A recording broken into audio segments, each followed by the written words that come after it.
और कहीं भी जब ये कहता है जी हमारी शादी नेपाल में हुई है, कहीं भी उसने बेल एप्लीकेशन के अंदर कोर्ट के में ये नहीं बताया कि ये मेरी पत्नी है। अब रहा नेत्रपाल का सवाल, तो नेत्रपाल भी अपने एफिडेविट के अंदर ये कहता है कि भाई मेरा कोई अपराध नहीं है, और नेत्रपाल भी इस बात को नहीं कहता कि सीमा गुलाम हैदर जो है वो सचिन की वाइफ है या इसने शादी कर ली है। ये वो रिकॉर्ड है, आप देख सकते हैं, कोर्ट की सील इस पे लगी हुई है।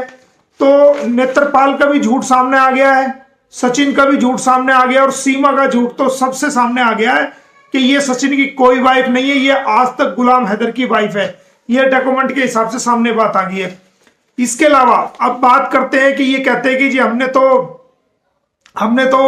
सनातन धर्म यानी कि मुस्लिम से हिंदुइज्म में चले गए हैं। तो मैं आपको बता दूं कि उत्तर प्रदेश के अंदर एक धर्म परिवर्तन कानून यानी कि उत्तर प्रदेश विधि विरुद्ध धर्म परिवर्तन प्रतिषेध कानून लागू किया गया, और इस कानून के तहत जो भी किसी व्यक्ति को धर्म परिवर्तन कराएगा तो उसको 3 साल से 10 साल की बामुश्किल कैद होगी, उसको सजा होगी, और 15,000 से 50,000 के बीच में जुर्माना होगा। कोई व्यक्ति बच्चों का, महिलाओं का धर्म परिवर्तन करेगा तो उसको 10 साल की कैद होगी, उसमें SC ST के बच्चे हो या कोई भी नाबालिग बच्चा हो। उन बच्चों को अगर धर्मांतरण कोई करता है, उसका धर्म परिवर्तन करता है, तो 10 साल की कैद उसके अंदर होगी, 15 से 50,000 रुपए तक का जुर्माना होगा, और उसको कैद भी होगी। और जहां तक सवाल हरियाणा का है, क्योंकि ये हरियाणा से वल्लभगढ़ के एरिया सेक्टर 59 से पकड़ी गई थी और बच्चे भी वहीं से रिकवरी हुए थे, तो हरियाणा प्रदेश के अंदर भी आपको मैं बता दूं कि हरियाणा प्रदेश के अंदर भी ये कानून बना है, और इस कानून के तहत हरियाणा विधि विरुद्ध धर्म परिवर्तन निवारण अधिनियम 2022 जो कि 15 दिसंबर को लागू हुआ है, इसके तहत भी कोई व्यक्ति अगर धर्म परिवर्तन करता है तो उसको 10 साल की कैद होगी, और उसके ऊपर 5 लाख रुपए तक का जुर्माना होगा। और अगर किसी को अपना धर्म परिवर्तन करना है अपनी मर्जी से, तो वो DM महोदय के यहाँ, डिस्ट्रिक्ट मजिस्ट्रेट के यहाँ 60 दिन पहले, धर्म परिवर्तन करने से 60 दिन पहले एप्लीकेशन देगा, और 30 दिन का DM वो फॉर्म A जमा कराएगा डिक्लेरेशन में कि जी मैं धर्म परिवर्तन कर रहा हूं। और उस डिक्लेरेशन फॉर्म को जो DM महोदय वो तमाम बड़े 2 अखबारात के अंदर, न्यूज़पेपर के अंदर पब्लिश करेगा कि इस व्यक्ति ने अपना धर्म परिवर्तन करने के लिए हिंदू से मुसलमान या मुसलमान से हिंदू या सिख या ईसाई बनने के लिए DM कार्यालय में ये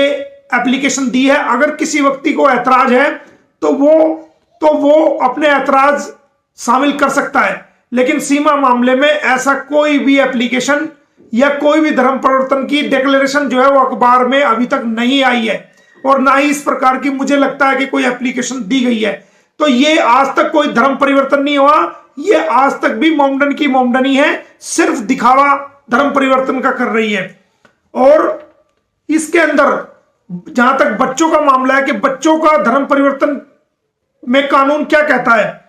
तो बच्चे का धर्म परिवर्तन बिना उसके बायोलॉजिकल फादर और उसके पेरेंट के बगैर नहीं किया जा सकता। अगर दोनों जिंदा हैं तो दोनों की सहमति होना चाहिए, जब जाकर के धर्म परिवर्तन किया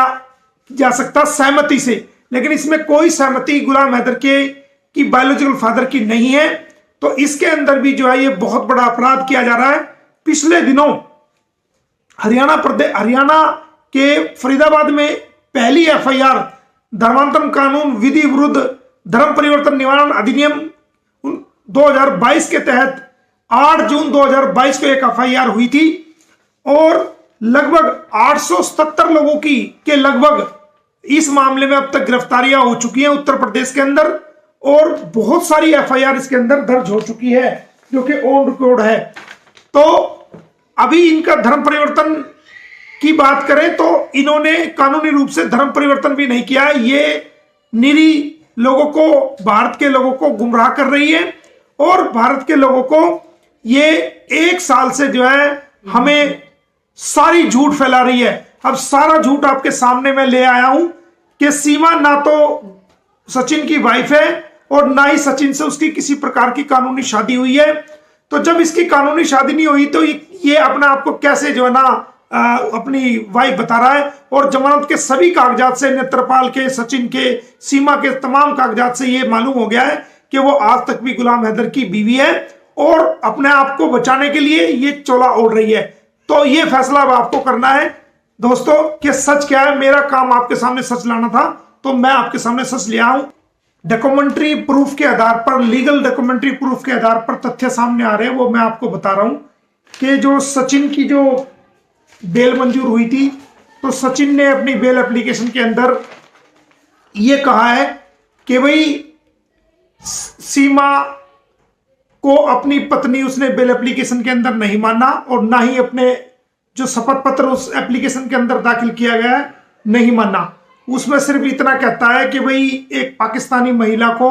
मैंने भारत नेपाल से भारत की सीमाओं में बिना इजाजत के जो है प्रवेश कराया है। और कहीं भी, जबकि ये कहता है जी हमारी शादी नेपाल में हुई है, कहीं भी उसने बेल एप्लीकेशन के अंदर कोर्ट के में ये नहीं बताया कि ये मेरी पत्नी है। अब रहा नेत्रपाल का सवाल, तो नेत्रपाल भी अपने एफिडेविट के अंदर ये कहता है कि भाई मेरा कोई अपराध नहीं है। और नेत्रपाल भी इस बात को नहीं कहता कि सीमा गुलाम हैदर जो है वो सचिन की वाइफ है या इसने शादी कर ली है। ये वो रिकॉर्ड है, आप देख सकते हैं, कोर्ट की सील इस पे लगी हुई है। तो नेत्रपाल का भी झूठ सामने आ गया है, सचिन का भी झूठ सामने आ गया और सीमा का झूठ तो सबसे सामने आ गया है